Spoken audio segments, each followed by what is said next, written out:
Hello, ladies and gentlemen. I am so grateful that I get to be teaching you, and how cool is it that we can go over information, even without me there. So, I want you to recognize that the teachings that we've done this year, number one, I want you to be able to think critically. I want you to be able to think for yourself. I find myself daily using these critical thinking skills and being able to use a graph and being able to think for myself. Recently, I've been in the hospital with my daughter, and I get to use these same skills that you and I have all developed this year. So please understand this will help you as you go throughout your life. Right now, I'd like to go over a question with you.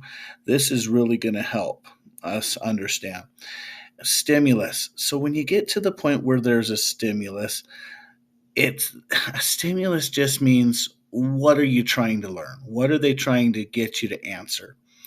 Um, what I'm going to do is I'm going to read the stimulus, and then we'll go through and look at some graphs, and then we'll answer some questions. You've been doing enough graphs that I have no doubt in your ability to do this. You and your family are going on a trip to Sand Hollow Reservoir to go water skiing and riding on ATVs or four wheelers. Sand Hollow is near St. George, which is one of the hottest places in Utah. The people in St. George rely on water. People from all over Utah water ski, ATV, fish, etc., etc. However, the main purpose of the reservoir is to store water so that it can be used in years where there is a drought. Utah is the second driest state in the nation, but it has one of the fastest growing populations. So we have really dry, so not a whole lot of water, but we have a big population. What that's going to do is future population will create a higher demand for its water. The areas of most rapid growth, however, aren't always near areas with the most abundant water. So we have lots of people coming into a place with not a whole lot of water, and this could be a problem. Water redistribution remains a concern. St. George is one of the fastest growing cities in Utah. The need for water resources is high. The reservoir was built in 2002. It works with six other reservoirs to provide water for the people of Washington County. It keeps reading water usage is measured on per capita. Per capita means the average a person uses of a resource. Per capita. If everybody got a Jolly Rancher in this class, the per capita would be usually one Jolly Rancher per person. If you get to the point where we have six people per capita, or six people, or a person getting six Jolly Ranchers, that's too high of a per capita. So it's how much does each person use? The residents of St. George use more water per capita compared to other parts of the United States. So they're taking more than their fair share, is what this is saying. With the high usage of water, there is a concern that they will not have enough water for drinking during those years of drought. To get the per capita amount of water use, it is calculated by dividing the total amount of water delivered to St. George by the population of St. George. The per capita use in 2017 was 254 gallons per day. So, again, per capita, if I normally give one Jolly Rancher to each kid in the class, that would be a per capita of one. If the per capita were six, that would mean each kid gets six Jolly Ranchers. Scrolling down, we need to look at some graphs. This number looks like it's going down. We see a negative slope, so it's flat. It went really negative from 14 to 16 or 14 to 15. We see it flatten right there, so not much change.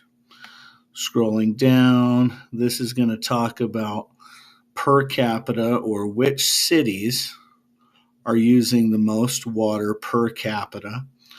Last but not least, it's going to talk about how this water is being used. So let's scroll down and let's answer our questions. Utah is if you went back and read it, it said Utah is the second driest state in the nation.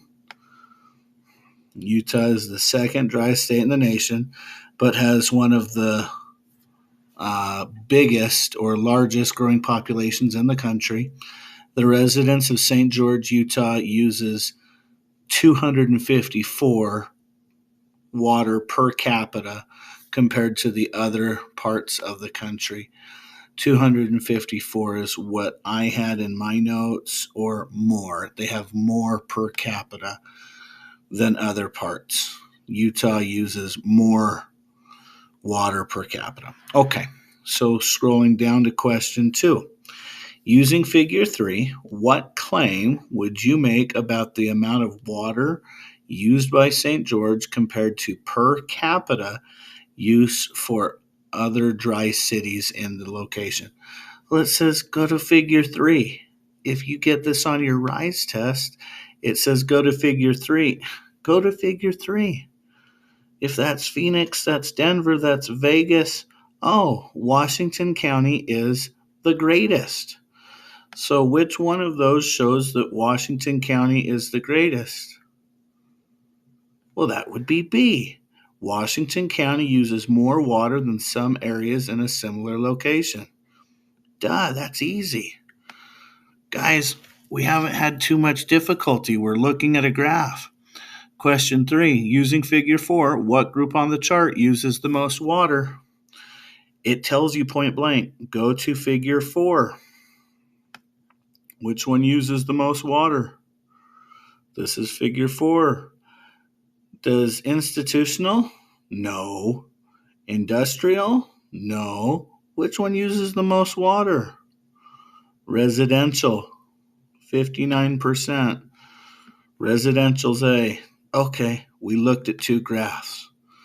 Now, question 4 and 5, they're going to ask you to critically think. Okay.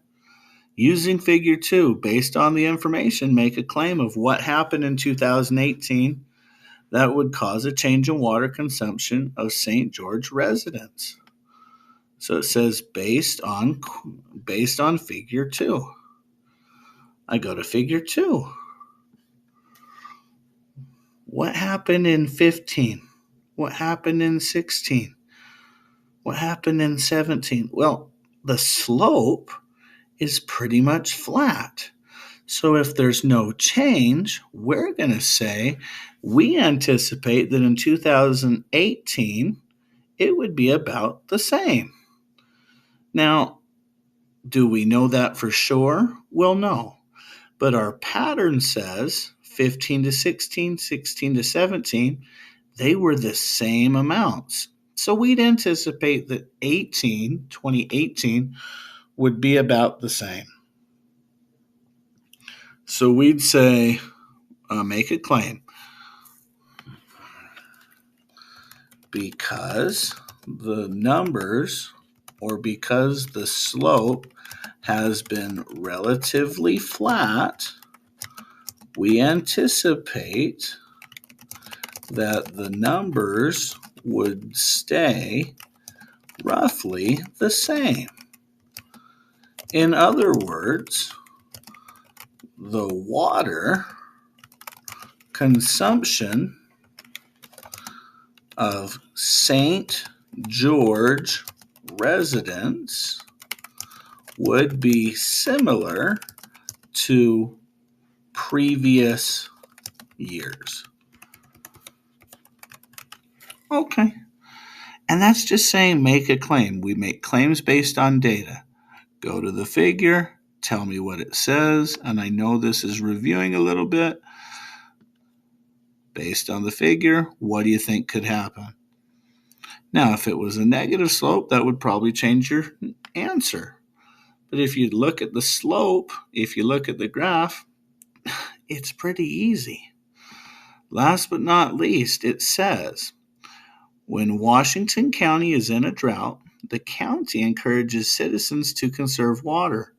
Using what you've learned, use evidence from the stimulus to reason how drought would affect water availability in Washington County.